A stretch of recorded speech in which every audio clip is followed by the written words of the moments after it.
Hello.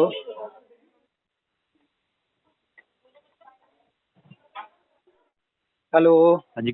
Good morning sir. Good morning जी। जी मैं आईसीआईसी बैंक के बिहाफ से ओम प्रकाश बात कर रहा हूँ। हाँ ओम प्रकाश जी बोलो। से बात हो रही है सर? हाँ चंदर जी से बात हो रही है सर? हाँ हाँ जी सर, ये कॉल आपको क्रेडिट कार्ड के रिगार्डिंग की गई है। हाँ हाँ credit card last 4 digit number है सर 9008, राइट सर? हाँ जी हाँ जी। हाँ जी, आपकी जानकारी के लिए बता देता हूँ, कॉल क्वालिटी टाइम पर्पज के लिए रिकॉर्ड की जा रही है। आपका ठीक जो है। ड्यू डेट है सर 16/12/2024। आपका टोटल ड्यू अमाउंट है सर 60,910 रुपया। मिनिमम अमाउंट है सर 19,570 रुपया। पेमेंट अपडेट नहीं हुआ सर। तो ड्यू डेट 16/12 है ना भैया? हाँ जी। हाँ तो तो सर ये तो आपका करंट ड्यू डेट का है। प्रीवियस मंथ का भी तो आपने पेमेंट नहीं किया था सर। उस दिन भी आपका ड्यू डेट आया होगा, राइट? हाँ हाँ। हाँ जी हाँ जी। तो आपका प्रीवियस मंथ का भी ड्यू अमाउंट है, करंट ड्यू डेट भी आ गया। मतलब ये दूसरा बिल हमारा आने वाला है ना, ये कहने का मतलब। हाँ जी। तो ये प्रीवियस मंथ के अमाउंट के क्या होगा सर? ये अमाउंट के तो आपको ये हुआ देखिए ना। ये है हुआ ये है कि घर की थोड़ी लाइबिलिटी बढ़ गई है और कुछ फाइनेंशियल इशू हो गए मेरे साथ में। तो उसके चक्कर से मेरे एक दो कार्ड में क्या हुआ कि कोई फ्रॉडिंग भी हुई, उससे पूरा पैसा निकल गया।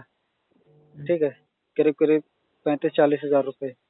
तो ऐसे करके कई सारी चीज़ों के साथ में मैं जाल में फंस गया हूँ। तो अभी मुझे टाइम लगेगा। मुझे हो सकता है 1-2 महीने 3 महीने भी लग जाए। तो अभी पेमेंट में किसी भी हालत में कर नहीं पाऊंगा मैं। मिनिमम हो या ये मैक्सिमम हो, मैं ये इशू कोई भी सर पेमेंट सर करने में ये मैं इशू बैंक असमर्थ का हूँ। नहीं है ना? ये इशू आपका बैंक नहीं का है, नहीं है अदर ना? बैंक का है, लेकिन अब प्रॉब्लम में फंसा हूँ तो प्रॉब्लम तो में तो। ये तो अदर बैंक का है, तो अदर के बैंक को बताइए ना सर। आईसीआई के इशू नहीं है ना सर? एक मंथ का, चलिए एक मंथ का होता है, 2-2 मंथ का भी तो ड्यू अमाउंट है ना सर? भैया अभी 2-3 महीने में और टाइम बता रहा हूँ आपको। क्यों? क्यों सर? 2-3 महीने का टाइम भी नहीं है ना आपके क्योंकि पास? नहीं, मेरे पास टाइम नहीं है, ये आपको कैसे पता चल गया टाइम नहीं है? नहीं मेरे नहीं नहीं, पास तो बहुत बैंक के टाइम है। पास टाइम सर बैंक के पास टाइम नहीं है ना नहीं, मेरे इतना पास टाइम टाइम देने है के भैया, लिए। बैंक के पास नहीं हाँ, टाइम है तो मुझे नहीं पता है कि नहीं, तो ये मेरे पास पेमेंट टाइम नहीं है। करेंगे आप? नहीं अभी नहीं है ही नहीं, तो कहाँ से करेंगे? ठीक है सर, तो बैंक आगे जो कार्य करेगी इसके रिगार्डिंग इशू नहीं आना चाहिए, ठीक है सर? अच्छा, जैसे हाँ जी।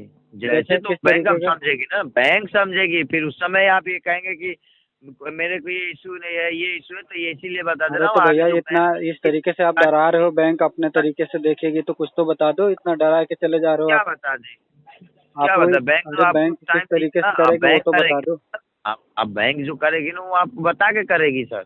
आपने ये बोल दिया अच्छा कि कोई इशू नहीं है, ठीक है, आप पेमेंट भी नहीं करेंगे।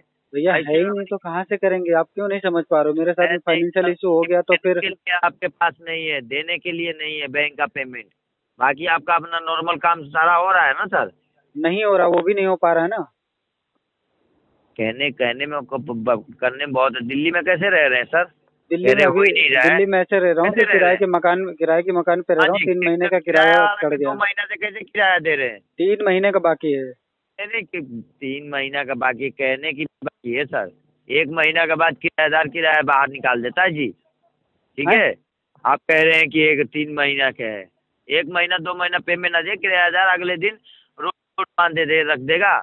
तो आ जाओ, मैं घर पे आ जाओ, मैं आपको किराएदार से, ठीक मकान मालिक से पूछवा ठीक देता हूँ। ठीक है सर, तो वो भी आपका पूरा हो जाएगा। खुद आप ओके बुला जी। रहे हैं ना बैंक तो को, घर ऐसे घर हम नहीं। आओगे ना तो